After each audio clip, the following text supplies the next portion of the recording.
Yo tout le monde, c'est l'Espanade. Désolé s'il y a un petit bruit d'entrée, c'est parce que j'ai mal positionné mon micro comme un con. Du coup, aujourd'hui on se retrouve pour une nouvelle vidéo, petite vidéo rapide sur le challenge Eternity of Pain. Donc Profix qui fait 2 défis, donc sachez que quand je tournerai des vidéos Eternity of Pain, il n'y aura pas les challenges Paragon parce que je ne suis pas Paragon. Du coup, je vais pas m'amuser à expliquer un truc que je ne connais même pas le challenge pour vous dire. Par contre, pour les chevaliers, je vais essayer de temps en temps de vous en faire un. J'ai juste pas eu le temps la semaine passée de le tourner. Donc Icaris, en fait, il va avoir des bornes, machin truc. En bref, dites-vous, il vous faut un champion qui lui inflige pas de debuff auquel il est ému. Et également, oui, déjà un champion auquel il affiche pas de debuff où il est ému. Et ces bornes, en bref, le truc, ça va faire en sorte que quand tu le stuns, il va devenir irrésistible, puis imbloquable, blabla. Donc il faut pas pari. Icaris en lui-même, le champion. Comme vous voyez en haut à droite, il a 3 énergisés. Quand il monte à 7 et qu'il lance un spé, il vous fait plein de dégâts magiques. Bref, oubliez, il doit pas être à 7. Et il gagne des énergisés quand vous faites une attaque rapide.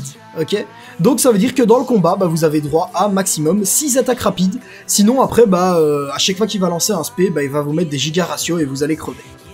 Un troisième truc, quand vous allez lancer une attaque moyenne sur Icaris, vous allez avoir un debuff sur vous. Qui va dire en bref, si vous lancez pas de spé à la fin du timer du debuff, vous allez prendre des dégâts. Et sur les heavy attaques et sur les spé, il n'y a rien de spécifique. Il y a une dernière bonne que j'ai oublié de vous dire, c'est aussi la protect. Donc ça va faire en sorte que toutes les 15 secondes, il active un shield qui diminue les dégâts qu'il reçoit de 90%. Et lorsque vous renversez Icaris, ça va enlever le shield. Donc comment le jouer avec Profix ? Donc Profix, toutes les 20 secondes, il va pouvoir lancer une attaque qui va faire miss l'adversaire, ok? Donc attendez là, voilà, là, vous voyez le petit debuff que je viens de mettre là, je viens de mettre une moyenne, j'ai ce debuff là, et si je lance pas un spé à la fin de ce timer là, eh bien je vais recevoir des dégâts magiques. Donc, toutes les 20 secondes, Profix va pouvoir lancer une heavy, et, enfin même pas une heavy en fait, toutes les 20 secondes, Profix, eh bien, il va avoir le timing de défaillance, qui va faire en sorte que lorsque l'adversaire l'attaque, eh bien, il se prend une défaillance dans la gueule. Ce timer est diminué d'1 seconde pour chaque dext qu'on va faire, ok? Ensuite,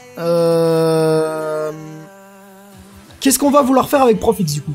On va pas vouloir lancer d'attaque rapide, on va pas vouloir lancer d'attaque moyenne, parce que les attaques moyennes ça va niquer notre cycle, donc l'attaque moyenne limite on peut la lancer, comme vous avez vu, quand je sais que je vais démarrer mon cycle de spé, eh je peux lancer l'attaque moyenne, mais sinon avant je peux pas. Et tout ce qu'on va vouloir faire, c'est taper dans sa garde. Son SP1, il est facilement contre-attaquable. On dashback 3 fois, on lance notre heavy. Juste 3 fois heavy, ça marche à tous les coups. Et puis après, quand on a notre timing de défaillance que vous allez faire, comme vous voyez, j'appuie sur mon truc et je relâche direct. Donc je lance et je relâche directement mon heavy attack. Premièrement, déjà, c'est comme ça qu'il faut jouer Profix dans tous les gameplays. Donc l'histoire de garder son heavy attack chargé, c'est pas comme ça qu'il faut faire. Faut tout le temps lancer et puis après relâcher. Donc comme ici, regardez. Là... ah ouais non merde, je vais lancer mon cycle donc c'est pas le mauvais truc. Ah si voilà. Là vous voyez je lance mon heavy et je la lâche direct, ok? Donc ça va nous permettre potentiellement, si vous avez de la chance, d'intercepter Icaris. Et du coup de ne pas perdre vos défaillances et de pouvoir continuer à mettre votre heavy.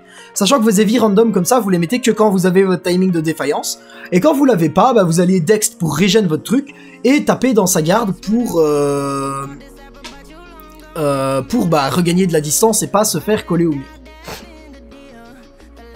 Alors après, au niveau du cycle de Profix, ce que je vous conseille, c'est de lancer d'abord un full cycle, donc un SP3, un SP2 et un SP1.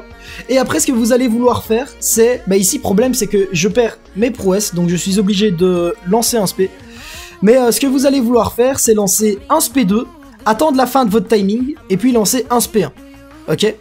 Pourquoi est-ce que vous lancez que ça? Parce que comme ça, vous allez terminer avec beaucoup de pouvoir en rab, et ça va vous permettre d'assez rapidement pouvoir relancer un SP2, sachant que le SP1 de Profix fait pas beaucoup de dégâts, à part stack des prouesses, il fait pas grand-chose, et que vous, vous voulez faire des dégâts assez rapidement, et c'est le SP2 qu'il faut pour faire des dégâts. Donc ici, par exemple, on venait d'avoir l'exemple de l'heavy attack qui passait, et là voilà, du coup je lance mon SP2, je recule pour reset mes prouesses, j'attends tranquillou, hop, et là je lance un SP1 à la fin du timing. J'attends un peu pour récupérer 2-3 charges, je recule. Et là je le charge, bon je devais mettre une heavy mais voilà, en bref c'est ça. Puis après, rebelote, bah, on lance des heavy random dans le tas. Si ça l'intercepte, tant mieux. Si ça l'intercepte pas, bah, on a notre défaillance. Et quand notre défaillance est down, bah, on tape dans sa garde pour gagner un peu de terrain. Donc voilà, bah, ici on voit que vu que je n'ai lancé que un spé, bah, j'ai déjà mon spé 2. Ce qui me permet du coup de lancer un spé 2, tandis que là, bah, je n'aurais pas pu le lancer. J'aurais lancé un spé 1 qui aurait fait beaucoup moins de dégâts. Et après, bah là, fin du timing, je lance un SP1 et rebelote, bah, je vais refaire ça encore une fois, normalement. Et ce sera la fin de la vie de Icaris. Donc, hop. Pour vous dire, c'est pas un combat facile, honnêtement. Je pense que bah, le crossbow, je m'étais repris à 4 ou 5 fois avec Dragonman, et avec Omega Red, je l'avais one shot.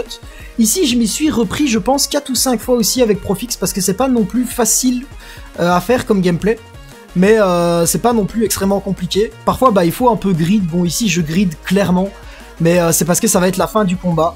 Donc, je lance mon cycle, ça va finir le combat.